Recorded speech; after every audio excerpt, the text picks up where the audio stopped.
Picture this. It's February 1959.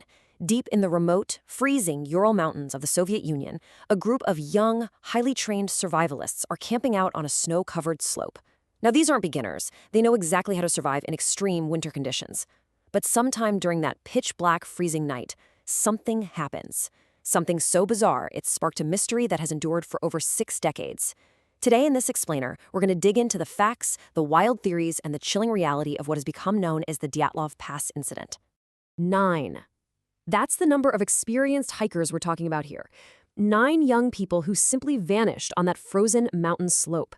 Sometime during the night, they suddenly abandoned their tent. They didn't pack their gear. They didn't prep for the weather. They just fled. And tragically, not a single one of these 9 individuals would survive to tell us what they saw or what they experienced out there.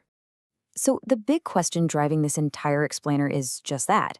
What on earth made 9 seasoned survivalists run out into the freezing darkness?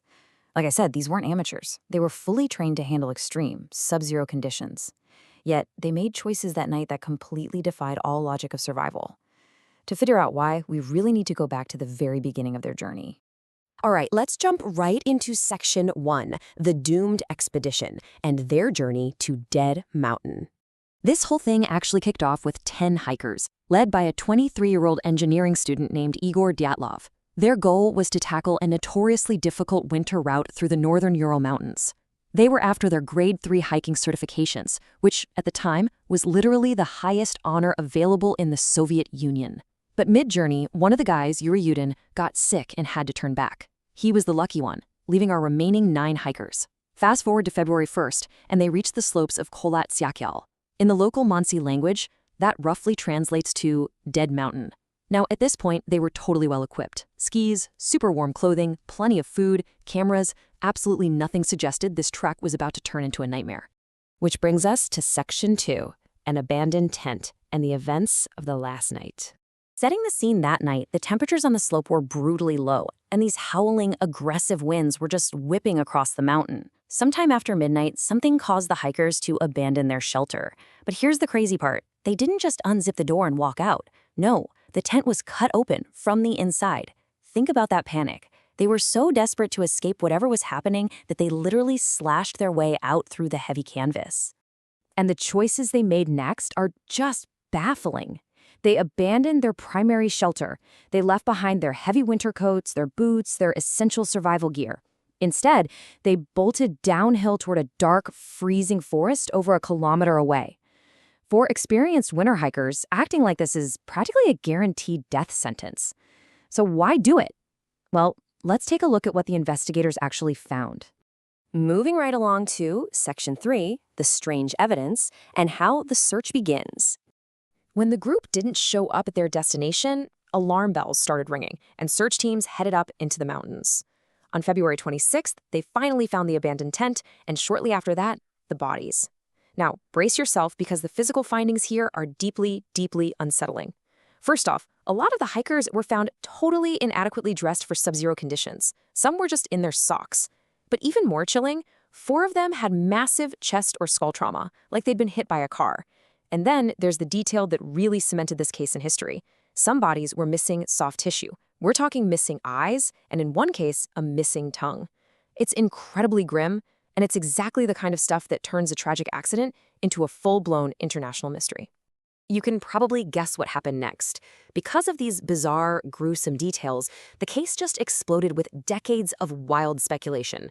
People were throwing out everything from a coordinated attack by local tribesmen to some highly classified Soviet military weapons test. Some folks suggested crazy weather phenomena, like infrasound, literally driving the hikers insane. And of course, others went straight into paranormal territory, claiming they were attacked by a Yeti or even abducted by UFOs.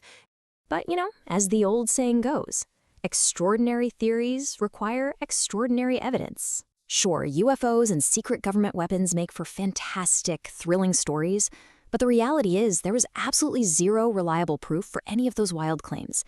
We really have to pull back and ground our understanding in the objective facts of the crime scene.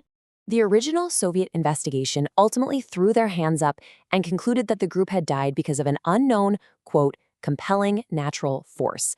But they never bothered to identify what that force actually was.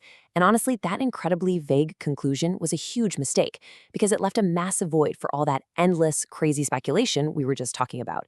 But what if the mountain itself was the culprit? Let's dive into Section 4, the avalanche theory, and see about grounding the paranormal in physics. So let's look at the actual science. In 2021, two researchers, Johann Gomez and Alexander Puzrin, published this highly anticipated study. They proposed a very specific geological mechanism, a delayed slab avalanche. Basically, this is a phenomenon where accumulated snow becomes super unstable, but it doesn't fall right away. It releases hours and hours after the slope is initially disturbed. So here is how this deadly trap was likely set. Step 1. The model suggests the hikers actually cut their tent into the snow-covered slope just to create a flat sleeping surface. Step 2, those howling winds we talked about transported a ton of extra snow onto the ledge right above them.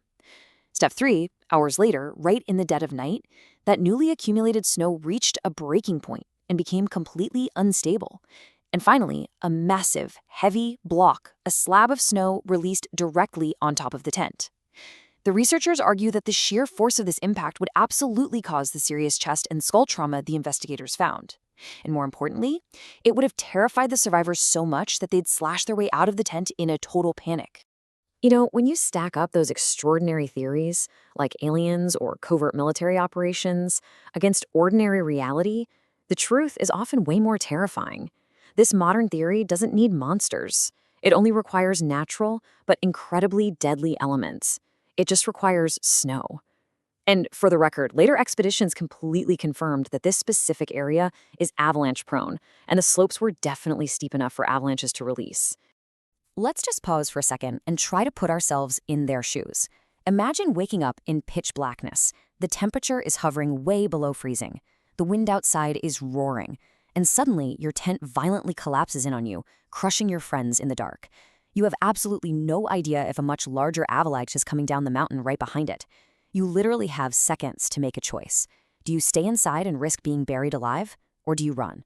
The group chose to escape, but once they got out and moved away, trying to navigate back in blowing snow and total darkness was pretty much impossible.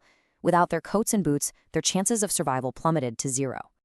Which brings us to our final part, Section 5, an enduring mystery. So, with all this modern science, is the case finally solved? Well, not completely, and this is where we really need to be careful. As this quote perfectly points out, plausible is not the same as proven. This slab avalanche explanation is scientifically brilliant and highly plausible.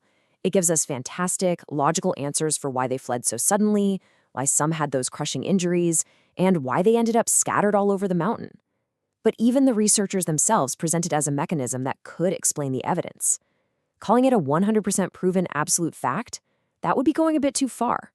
It's a great theory, but it doesn't turn every single lingering question into a certainty. We know exactly who these hikers were. We know where they set up camp, the extreme, punishing conditions they faced, and sadly, where they ultimately fell. We even have rigorous modern scientific research offering us a really solid natural explanation.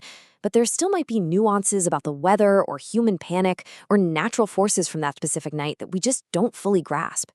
We may never know every single detail of what happened on February 1st, 1959. So did the mountain keep its final night a mystery? It seems so, leaving us with one final chilling question. If the mountain didn't kill them that night, what did?